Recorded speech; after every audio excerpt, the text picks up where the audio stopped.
Yo. Ty, welcome back. 2-fight win streak. Great, great performance last time. How much better does it feel to come talk to us on this after going through those kind of setbacks? Pumped to be back. Good to see that America's open and everyone's out and about. Hello, everyone. Good to see everyone back. So, yeah, I'm ready to fight for the fans. Nice. I was talking about fighting for the fans. I know you don't get too caught up in the semantics of things, but this is a big card, right? Conor McGregor, Dustin Poirier, full T-Mobile Arena. Does that excite you and bring things to a different level for you? Hell yeah, you know that. It's game time now. Good to hear people again. Fuck, I could just hear myself breathing in the last fights.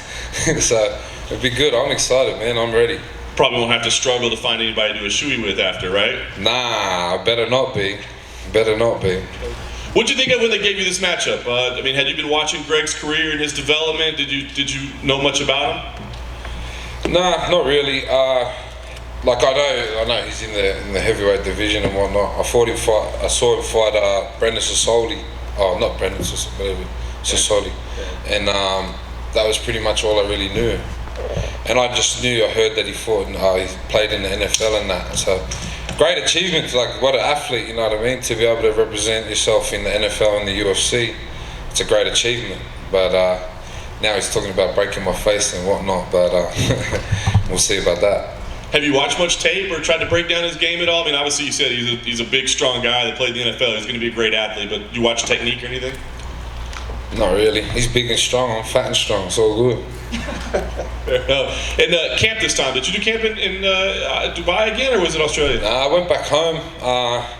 Obviously my son's back home and all this lockdown and stuff, so I was in Dubai, and then this time I went back home. So I've done this camp at home. As good as it can be, you know what I mean? I had to fly Junior Tuffer down, one of Justin Tuffer's little brother. So we've been training stand up with each other. Last couple of weeks been down in the car park. So it's kind of really just taking it back to the streets, you know what I mean? And it makes me feel good. I feel good. I'm fit. I've been prepping. I've been training down at Rob's gym twice a week, doing some wrestling with Jaden. Man, I've just crossed my T's and dotted my I's and ready to bang on with this fella. So from the luxuries of Dubai to a car park, that's any different? I don't forget where I'm from, bro. I'm alright. I'm sweet with that. Nice. Last thing for you, you said it, two big, strong guys, both of you heavy-handed knockout artists. Is that kind of, we know what to expect here? This is two guys that are going to... It's what we fight, isn't it? It's why we fight. It's why I fight. I fight for this shit. And let's do it. I ain't backing out. That's for sure. I never have before, and I ain't gonna now. Right. Is it the plan going forward now that America's open to get back to AKA and train there? That's the plan. I've decided that I'm gonna do my camps not in Australia anymore. There's nothing really there for me to reach that next level. What was it like to make that decision, to know that you're going to have to spend time away from home to really commit to this and make a career, a strong part about this? It's nothing, like I committed to it before this COVID, so this has just been all just bullshit in between, you know what I mean? So hopefully, the only thing that's really stopping me is this quarantine back home. I can't send my son over here or send him back and put my son in a room for 2 weeks. I just think I might as well send him to jail. Is it true that Daniel Cormier tried to organise a fight between you and Justin Willis when you joined the gym? Yeah, that was the plan. Well, I wasn't going to drop it, so I said the only way, pretty much, we're going to see this through is if we put hands on each other. So what happened? Old Bud left the state, didn't he? It's usually what happens to people that want to trouble with me. Fair enough. Thanks, Dan. Right there, next one. You said you don't watch much tape on your opponents. Do your coaches watch tape on who you're preparing for? Hope so. Greg has said that after MMA he wants to kind of jump into the boxing world. He himself says he has some of the better boxing in MMA. He said that? Yeah, this was past. Fuck me dead. What's he watching? And then his last fight, it seems he gassed out in the first round pretty heavily. So is the game plan just get him out of the first? And I'm coming forward. So my pressure, everyone's seen me fight before. I can punch on for 15 minutes. This time I'm ready to punch on for 25 minutes. And now he's talking about not going to the ground. Well, fuck, let's do it. then he is kind of a polarizing name in the States. A lot of people hate him. A lot of people they tune in to watch him fights. Have you felt any more magnitude on your fight specifically for this fight week? What's magnitude mean? Like, have you felt more eyes on your fight knowing you're fighting Greg Hardy? Well, we're fighting on Connor's card, so this is the biggest card of the this is the hoorah. So, but this is an exciting fight. This is going to be two big fellas in the middle of the ring, and well, this is the storyline apparently. So, fucking, I'm ready. Ty, the first time I had even heard about this fight, or the idea of it, was when Hardy put on Instagram, "Hey Ty, let's bang." What was your reaction when you saw that? Well, Greg Hardy's name come up when my last opponent pulled out, and then I said yes. It was in, meaning I'd fight him that weekend, but then he wanted a camp or something like that. I don't know why they asked me for him. And then after the fight, they pretty much said, I would fight again if I stay in America on short notice again, but they said Greg would fight and whatever. So I kind of knew that it was Greg after my last fight. So, bro, it's just a name. I don't really care. We fight, man. I'm gonna get in there and punch on regardless. I mean, that's sort of your character. So what is your actual motivation? I mean, some guys are chasing titles or chasing paydays. What do you think about when you go to accept a fight? I chase the money. I'm in this to feed my son, in this to give him a better life, you know. In this for him not to go and do this shit and bleed for your money, you know. I want to give him a good education and give him some stuff, you know, I didn't really get. So, and if I got to bleed for that, well then sweet, I'm all for it. I'm trying to get on board with you mentally with the Shuei thing. I mean, I'm a good hang, but it's the spitting part that really... You never seen me get COVID?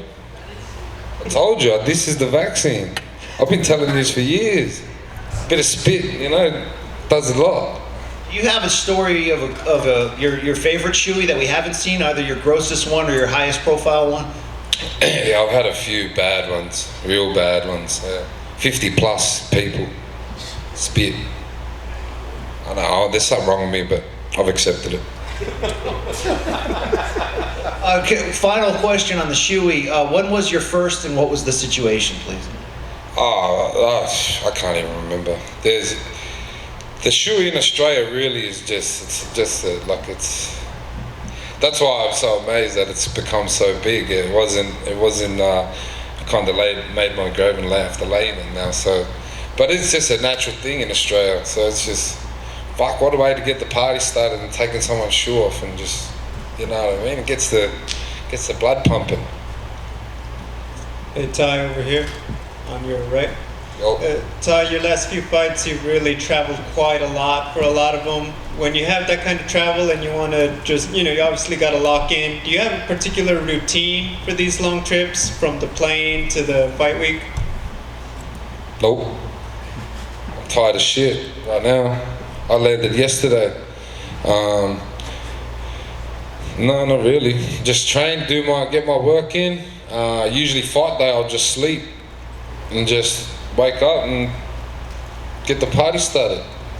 I know there hasn't been a lot of it in the last year, but are you somebody who likes to kind of sightsee a little bit when you travel for fights, or do you keep it in the hotel? It's depending if I can see or not. Thank you. Anyone else? Ty, over here on your left. In a surprising move, the UFC announced that Cyril Gane will face Derek Lewis with the interim heavyweight title. I just want to get your thoughts on that.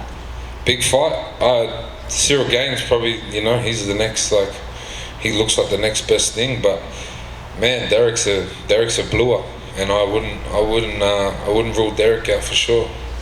And we've talked a lot about how you're well known for celebrating your victories with the Shuei. What's your favorite beer to use for one? Drink West. Fair enough. And a victory for you on Saturday night would result in a 3-fight win streak. Is it safe to say that you'd be looking for a ranked opponent next, assuming you win on Saturday? Yeah, that's the plan. I want to I want to put Greg away in good style, and then I want to start aiming at that top 15 again and start having a run back up there. I'm not in a rush. I feel I've got a lot of years left in me, especially in fighting, and I'm not in a rush. Keep trying to get more money, keep trying to feed my family. That's why I do this, man. And you mentioned that you had to stay in a car park for this camp. Can you elaborate on some of the challenges of training in Australia for this past camp? Other than the last couple of weeks, it's been fine. I've got to get all my training in. I feel fit. It was just the last couple of weeks we had to do our sparring down in the car park. So that's nothing. That's the only thing. But other than that, it's been sweet. I'm just excited to get it over with and get to one of these pool parties. I heard Vegas is fully open again, so let's go. And last one for me, I just want to get your thoughts and prediction on the main event. Ooh, I'm a fan of both. I like both guys, but I think McGregor has to win, like to keep him up there. So we'll go McGregor. Thanks, Ty. Thank you. Hey, Ty. Hey, go. You mentioned that the Shuei being an Australian tradition. I was wondering, how much. There's also a tradition in Australia, of course, of trash talk, sledging, and I'm curious how much you grew up in sledging culture and how much you bring that to the fight game. Yeah, I'm pretty good. I'm fast off the top. Yeah. But I don't really sledge many. Like I'm not really a sledger, am I? But it's more. Well, Titty got into a sledge with me and he fucking disappeared. So you can start if you want, but I'll go for days, months, years. Titty's still getting thrown around. What was the sledging culture growing up? Oh, Australia, we're good for it. We're off the top. You have to be good, or that's kind of our personality, you know what I mean? We're in it for a laugh. It's good to have a laugh and that. I suppose if you get a bit cut, you're gonna have you'll have a hard time growing up in Australia. That's for sure. Hey, Ty, can I ask you to expand a little bit on when you're flying into Las Vegas and this is the first fight card, UFC fight card here in Vegas with a full house, T-Mobile Arena on this card. Can you kind of expand on your thoughts, your feelings of being here in Vegas, fighting on this card, what it means to you, and just the significance of this, being back? Excited. I was there for Mark's fight against Brock Lesnar at T-Mobile Arena, and I walked out with him and I felt that, you know what I mean? I felt that energy, and that's not you. That's not you walking out yourself. So I'm really excited to feel that energy from the people and the crowd, man. It gives me that spark, you know what I mean? It makes me want to go out there and fucking get it on. So I'm excited, I'm pumped, ready for the crowd, man. I'm ready for the people to be back. Any more questions? Thank you all. Thank you.